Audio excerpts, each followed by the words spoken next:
नई बहू की दावत। ओ गॉड, ये क्या? काजल की डिश तो जल गई और ऐसे होती है काजल कंपटीशन से आउट। मैंने कहा था ना रौनक, मुझसे नहीं होगा। फिर भी तुमने मुझे पार्टिसिपेट करने को कहा। क्यों रौनक? मैं हार गई ना, बन गया ना मेरा मजाक। एक गांव में पार्वती अपने 2 बेटों के साथ रहा करती थी। बड़े बेटे की शादी हो चुकी थी और अब पार्वती को अपने छोटे बेटे रौनक की शादी की बड़ी फिक्र रहती थी, जो शहर में पढ़ रहा था। एक दिन उसकी पड़ोसन और सहेली मंजू उसके घर आती है। इतने दिन से जवान बेटे को शहर में छोड़ रखा है। अरे कल को भगाकर कोई शहरी लड़की ले आया तो। अरे चुप कर कल मुही, जब मुंह खोलती है बुरा ही बोलती है। ऐसा वैसा नहीं है मेरा रौनक। हाँ, जिस बेटे पर गुरूर कर रही हो ना, जब वो किसी शहरी लड़की को उठाकर इस घर की मालकिन बना देगा तो मुझे कहने मत आना। मंजू तो ये कहकर वहां से चली जाती है, पर पार्वती बहुत घबरा जाती है। उसके दिमाग में मंजू की बातें चक्कर काटने लगती है। अरे प्रिया, इधर था। तेरे पहचान में वो उमा थी ना, उससे रौनक की शादी की बात चलाना। बहुत हो गई पढ़ाई, अब मैं उसे वापस बुलाकर चट मांगनी पड़ ब्याह कर दूंगी। गांव में अपने घर पर हो रहे मामले से बिल्कुल अनजान रौनक अपने कॉलेज की काजल को दिल दे बैठा था। कल्चरल प्रोग्राम का समय था और रौनक एक कुकिंग कॉन्टेस्ट में काजल का नाम लिखवा देता है। रौनक, you know ना, I can't cook. Man, why? मुझे तो किचन से ही डर लगता है। यही डर तो भगाना है। मैं हूँ तो कैसा डर काजल। काजल कॉन्टेस्ट में पार्टिसिपेट करती है और जैसे तैसे मैगी को रोटी का आकार देकर मैगी की रोटी बना रही होती है। तभी तवे में से जलने की बदबू आनी शुरू हो जाती है। ओ गॉड, ये क्या? काजल की डिश तो जल गई और ऐसे होती है काजल कंपटीशन से आउट। मैंने कहा था रौनक, मुझसे नहीं होगा। फिर भी तुमने मुझे पार्टिसिपेट करने को कहा। क्यों रौनक?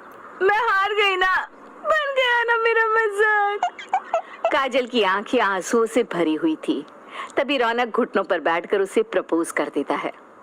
I love you Kajal, will you marry me? I will. रौनक काजल से मंदिर में शादी कर उसे अपने गांव ले जाता है। दरवाजे पर रौनक को जीन्स पहनी शहरी लड़की के साथ देखकर पार्वती बेहोश हो जाती है।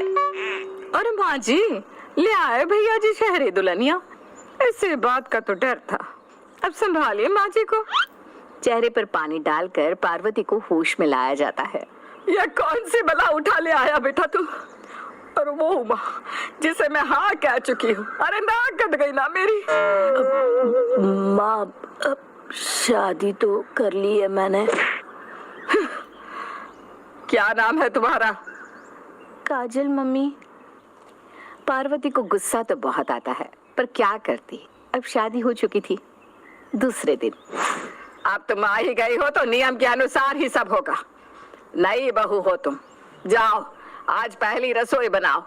काजल मन ही मन सोचती है, अब मैं क्या करूं? मैं तो फंस गई, मुझे तो कुछ भी पकाना नहीं आता। अरे क्या सोचने लगी? जाओ। जी माँ जी। काजल रसोई घर में जाती है और आधा पका गाजर का हलवा बनाकर लाती है। हे राम, यह क्या था? तूने सरसों के तेल में गाजर का हलवा बनाया? ओह गॉड, मैं तो ऑलिव ऑयल ढूंढ रही थी और ये तो मस्टर्ड ऑयल निकला। ऑलिव ऑयल इज हेल्दी ना, डीप फ्राई किया मैंने मम्मी जी। आप तो मुझे कहती थी ना माँ जी, लीजिए उठाइए लफ्ते। पार्वती अपना सर पीट लेती है। अब मैं क्या करूं? एक हफ्ते में हमारे गुरुजी का जन्मदिन आने वाला है और वो तो नई बहू के हाथ के खाने की जिद करेंगे। देर तो अब भी ना हुई है माँ जी, उमा तो है ही। एक हफ्ते में शादी की तैयारियां भी हो जाएंगी, तो बुला लूं उमा को? नहीं नहीं जेठानी जी, ऐसा मत कीजिए। मैं एक हफ्ते में खाना बनाना सीख जाऊंगी। और नहीं सीख पाई तो एक हफ्ते बाद नई बहू ले आइएगा। काजल दिन रात YouTube पर वीडियो देखती और कुछ न कुछ बनाने की कोशिश करती रहती। क्यों पसीना बहा रही हो जानू? क्या जरूरत थी नई बहू लाने की बात कहने की? पता भी है गुरुजी के जन्मदिन की दावत में कितने सारे लोग होंगे, कैसे कर पाओगी कि तुम इतना काम?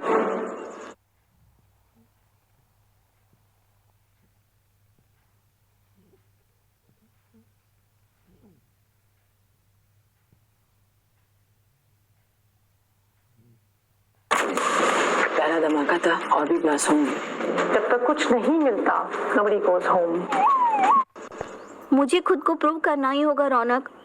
2 दिन बीत जाते हैं और बीनू अपनी कजिन उमा को अपने ससुराल ले आती है। 5 दिन बाद बहू आती सो मैं आज ही ले आई। ठीक किया ना माँ जी। उमा के हाथों में ना माँ अन्नपूर्णा का वास है। बस काजल, सबके लिए खाना तैयार रखना, तुम्हारी भी प्रैक्टिस हो जाएगी। मैं उमा के साथ बाजार जा रही हूँ और माँ जी मंदिर जा रही हैं। भगवान कुछ कीजिए ना, मैं बहुत कोशिश कर रही हूँ। तभी दरवाजे पर दस्तक होती है। ये लोग इतनी जल्दी आ गए? काजल दरवाजा खोलती है तो दरवाजे पर एक बुढ़िया होती है जो कहती है, बेटा बहुत भूखी हूँ, कुछ खाने को मिलेगा? हाँ माँ जी, दे तो दूँ, पर मैं ना बहुत बुरा खाना पकाती हूँ। बेटा भूखे को बस खाना चाहिए। काजल खाना लाकर उसे देती है।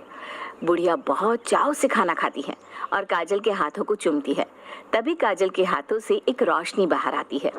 अच्छा बेटा चलती हूँ, सब मंगल होगा। ये बुढ़िया माँ इतना मुस्कुरा क्यों रही थी? लगता है खाना पसंद आया होगा। काजल रसोई में जाती है और गैस ऑन करती है, पर ये क्या? अचानक उसके हाथ मशीन की तेजी से दौड़ने लगते हैं और चुटकी भर की देर में तो खाना तैयार भी हो जाता है। ये कैसे हो सकता है? सभी समय के पहले ही घर आ जाते हैं। काजल सबको खाना परोसती है। खाना खाकर सभी उंगलियां चाट जाते हैं। इतना अच्छा खाना तो कभी बीनू ने भी नहीं बनाया था।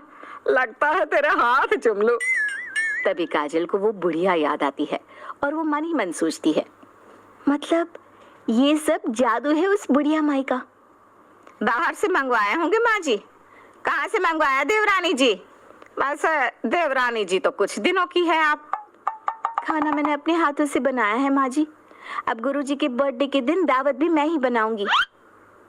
उमा, तुम तो हमारी इज्जत रख लेना। तुम भी ना खाना बनाना। पता चला इससे कुछ आधा जला खाना दावत में परोस दिया तो इज्जत तो चली जाएगी ना हमारी। हमारे पास परोसने के लिए ढंग का खाना भी तो होना चाहिए ना। 5 दिन और बीत जाते हैं और आती है गुरुजी की जन्मदिन की रात। सभी पार्वती के घर दावत पर पहुंचते हैं। उमा सुबह से ही काम में लग जाती है और काजल आए मेहमानों से बातचीत करती है।